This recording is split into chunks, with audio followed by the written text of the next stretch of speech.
Eto, si Ted Filon, sumabog na naman sa galit. Dahil nga naman, nasaan na yung bilyon-bilyong halaga? Nawawala na. Kaninong bulsa? Sana Napunta. all. Ito, panoorin natin. Mga kapatid, pag-uusapan natin ito. Kikilabutan ka dito sa kawalang iya.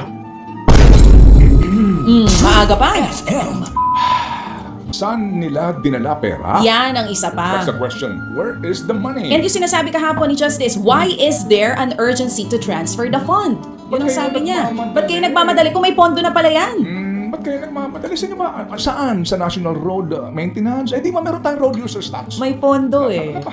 Mga kapatid, pag-uusapan natin ito. Kikilabutan ka dito sa kawalang iya.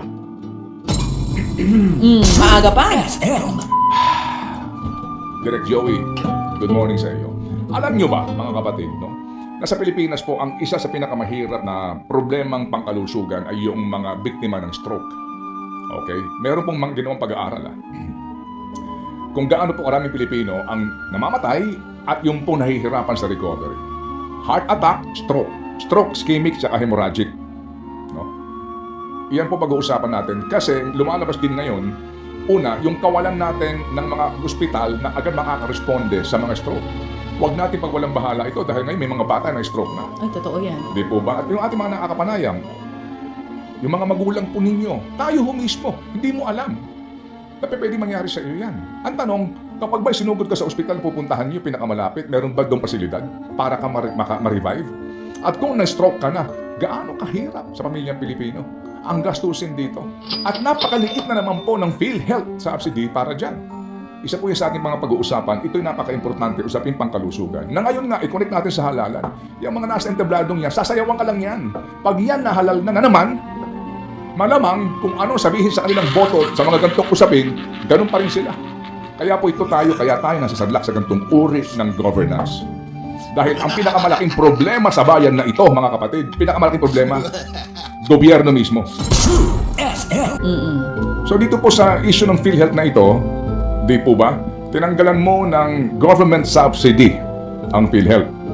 Ito yung bagong kaso na isinampa. Pero itong pinag-uusapan dito ay yung pong paglilipat ng sinasabing reserve fund. Iba ho ito separate ito. May bagong petition din ngayon tungkol naman doon sa government subsidy. Ito po ang pinag-uusapan dito, yung sinasabing excess sobrang pondo. Kahapon po Excess na hindi excess. Oo. Kahapon po nagklaro na Diba? Kaya din hihingi tayo ng explainer mamaya dito para muli nating ipagdiinan na tayo po'y nabudol doon sa mga sinasabi ng PhilHealth na pinayagan naman ng ilang kongresista sa kanilang pagdinig at nagamit sila sa pagkukondisyon sa isipan ng iba na nag-aawak-awak ang pera ng PhilHealth. Hindi po. Hindi. Lumabas nga po ngayon sa hearing, di ba? Sa oral argument. Na ang PhilHealth po may negative ang kanila pong pananalapi. Yung pong kanilang mga obligasyon na paparating, wala silang pera para doon.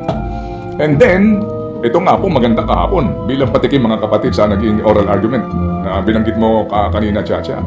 Ano ang sinasabi po ng isa sa mga maestrado na tayo po kaya pag humarap ka dyan baby girl sa ganyang uri ng oral argument, dapat preparado kang haharap kasi yung justice hindi ito para mga kongresista o mga senador na widow-widow lang. Di ba? Na-stuck na din silang unbit-bit. Preparado po sila.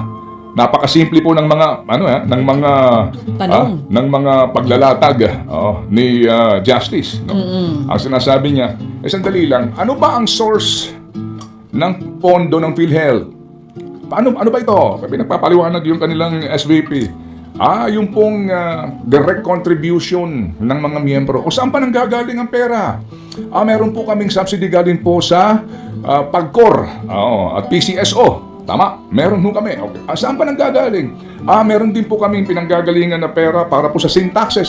Yung sin taxes pa, paano ba yun? Yung pagbubuwis para saan ito? Nakalagay po yan sa UHC law. Saan pa nanggagaling? Meron din pong government subsidy. Ganon. So kuya, ano pinanggagalingan? Para saan yung pera? Para po sa pondo po ng una, yung pong mga indirect members. Contributors. Sino to? Direct contributors. PWD, senior citizen, mga indigents, hindi kaya. Yung pala naman. Yung sin taxes, para saan yun? Yun din po ito. So yung bang sin taxes, ano ba yan? Special law ba yan? Oo, special law. Meron siyang special purpose? Oo, special. Anong purpose niya? Para sa PhilHealth. So nakalagay doon, special din ang provision para sa una, pagpapadami ng benepisyo. Pangalawa, para kung kakayanin na, dahil nga may pera ka na, babaan mo ang contribution. Di ba? Klaro-klaro. Sige. So, kung yan ay special na batas para sa special na adhikain, ba't mo naman gagamitin yan sa ibang bagay? Kung nanonood ka, nakikinig ka ron, sa cheese, sabi nga ni, yung boboto mo ba yun? Ha? Sa cheese. Elections ba Ay, yun? checkmate. Mati na eh. Hindi ba? Oh, bulagta na eh. Paano ka hihirit doon? Oo. Ha?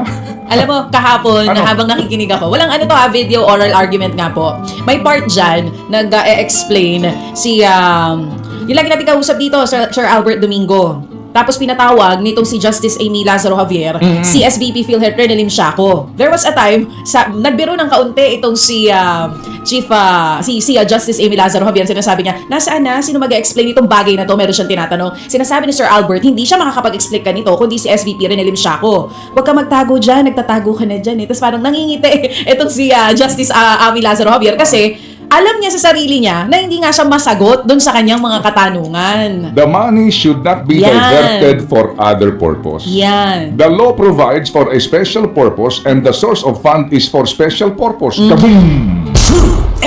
And the law is self-executing. Wala nang ibang interpretasyon. Klaro-klaro eh. Fun, okay?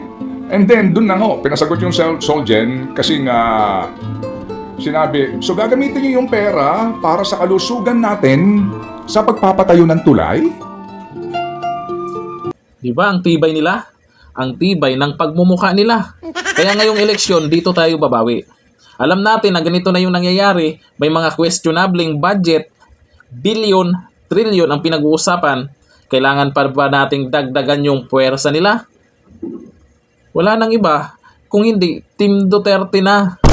Yun na lang, para maging balance din naman yung mangyayari po na magkaroon ng panibagong senador, maging balance din naman.